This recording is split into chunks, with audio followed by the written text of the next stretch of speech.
direto da redação, está de volta. Vamos falar de esporte com Rafael Perubon. Boa tarde, Rafael. Boa tarde, Poliana. Boa tarde para você de casa também, ligado aqui na TV Claré. Não tem como não falar de Copa São Paulo hoje. Ah, não tem, né? É o único campeonato que está em andamento, né, Poliana, atualmente. E o São Paulo? São Paulo se recuperou, né? Estreou com aquele empate, aquele tropeço diante da equipe japonesa, mas agora a equipe se recuperou, conseguiu aí dar uma arrancada pelo menos, né? Recuperar aquele resultado negativo que havia conquistado na primeira rodada. Então vamos conferir alguns resultados, por exemplo. Só que quem tropeçou dessa vez foi a equipe do Flamengo lá do Rio de Janeiro. Vamos dar uma olhada então nos resultados que a gente tem. Dos jogos de ontem em Bauru pelo grupo I, o Noroeste já foi eliminado pelo Santo André, perdeu a segunda seguida no grupo, desta vez por 2-0. O Aquidauanense, lá do Mato Grosso do Sul, conseguiu segurar a equipe do Flamengo, hein? Eles ficaram no empate em 1-1. Pelo grupo T, disputado em Suzano, União Suzano também já foi eliminado, perdeu a segunda partida seguida. Ontem tomou 3-0 para o Audax lá de São Paulo, que vai disputar a Série A1 do Paulista. O Vasco da Gama foi quem se recuperou. Tinha perdido para o Audax a primeira partida, agora fez 3-0 sobre o Lideral do Maranhão. E pelo grupo W, o Kashiwa Reysol lá do Japão mostrou que não veio para brincadeira não, derrotou o Grêmio Barueri por 2-1 na casa do Barueri, e o São Paulo se recuperou do tropeço na primeira rodada, fez 5-0 no Alto Esporte da Paraíba, Poliana. Bom, então nós temos jogos ainda hoje. Temos jogos sim. Olha, pelo grupo C, às 4 da tarde, o Fluminense do Rio encara o Sabiá do Maranhão. Você que gosta dos nomes desses times, olha, o Fluminense vai encarar o Sabiá. Às 6 horas tem o América de Rio Preto, pegando o Confiança do Sergipe. Já pelo grupo E, que interessa diretamente aqui para os rio-clarenses, às 7 da noite, o Rio Claro Futebol Clube tenta a primeira vitória contra o Marília. Logo depois tem Brasília Internacional, as duas equipes que venceram a primeira partida, aí, né, as suas primeiras partidas. Às 7 da noite, o São Carlos enfrenta em casa o Fluminense de Feira de Santana, lá da Bahia. E às 9, o Palmeiras pega o Piauí. E pelo grupo Q tem Taboão da Serra e São Caetano e o Luverdense do Mato Grosso enfrentando o Grêmio lá do Rio Grande do Sul. Falando de nomes, tem algum nome estranho que a gente não falou ainda nessa semana? Eu acho que os mais estranhos a gente já falou, né? Ontem a gente tinha o Imagine, né? O Imagine, que você gostou bastante. Tem aí o Sabiá. O Aquidauanense, ele é um trava-línguas. É um trava-língua, mas não é tão esquisito porque tem a cidade de Aquidauana.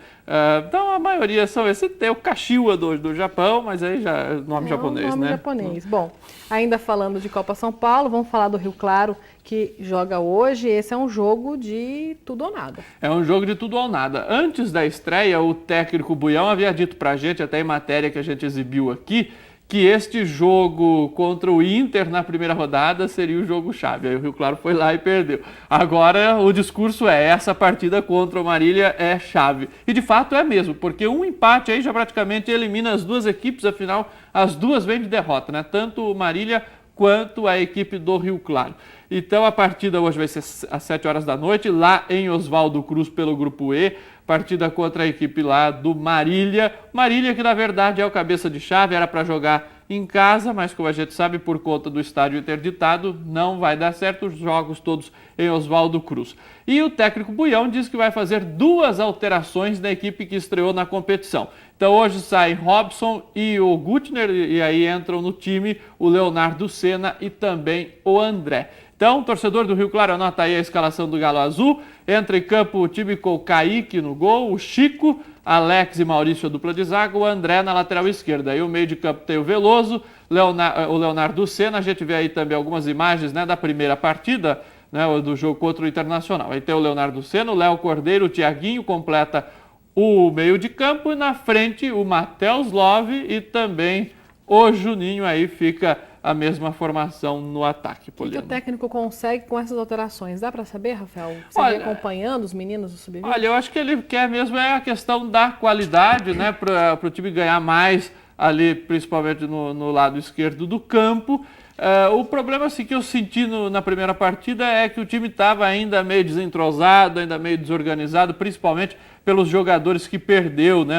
Foram 7 jogadores que foram para a equipe profissional, o Rodolfo que foi apresentado no Palmeiras, enfim, e outros jogadores que estão sendo negociados, e isso acabou baqueando um pouco sim o pessoal. Mas eles viram no decorrer da partida que dá para conseguir resultados melhores. Bom. Sim, exatamente. Certeza. Que não é um bicho de 7 cabeças você ir lá e ganhar. Então, contra o Marília, que é uma equipe, a princípio, aí, mais fraca do grupo e tudo mais, e o Rio Claro tendo uma boa base, a esperança é de que venha um bom resultado. Aí o Rio Claro tem que torcer por um resultado ali, de repente, de empate entre Inter e Brasília, para ele ir para a última rodada enfrentar o Brasília, precisando de uma vitória, quem sabe, para se classificar.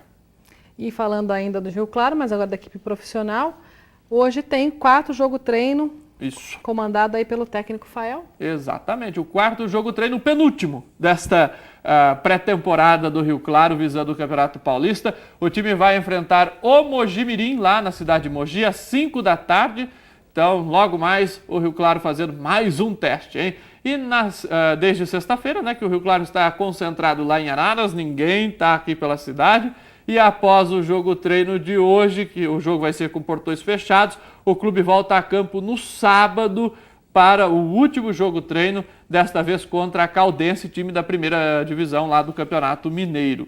Então é o último jogo-treino no sábado, antes da estreia no dia 18 contra o Atlético Sorocaba. Ainda não se sabe, viu, Poliana, se esse jogo do sábado será em Araras ou aqui no Chimitão. Eu acho que até tem chance sim de ser aqui no Chimitão, porque eles já usaram na semana passada o gramado para treinos, então eu acho que não vai ter muito problema, não. Bom, é importante a gente saber, né, da definição dessa estreia, porque o torcedor já está ligando aqui, querendo saber preço de ingresso, o horário e o dia já está estabelecido, mas o local ainda não.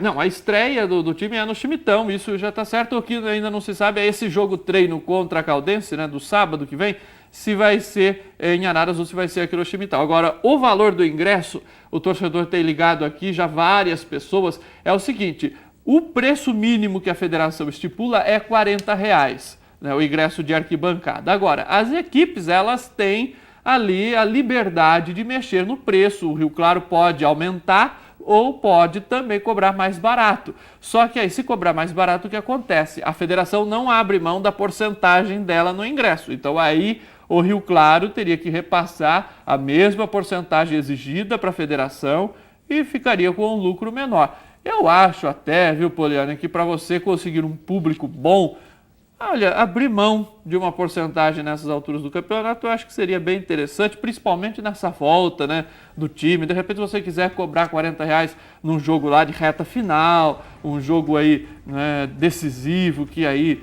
as pessoas vão já ter a tendência para ir para o estádio, eu acho que aí sim. Mas no começo, eu acho que poderia dar uma diminuída no preço. Rafael, até amanhã. Até amanhã, Poliana. Boa tarde a todos. Direto da redação volta ao longo da programação regional da TV Brasil com novas informações para você. Uma boa tarde.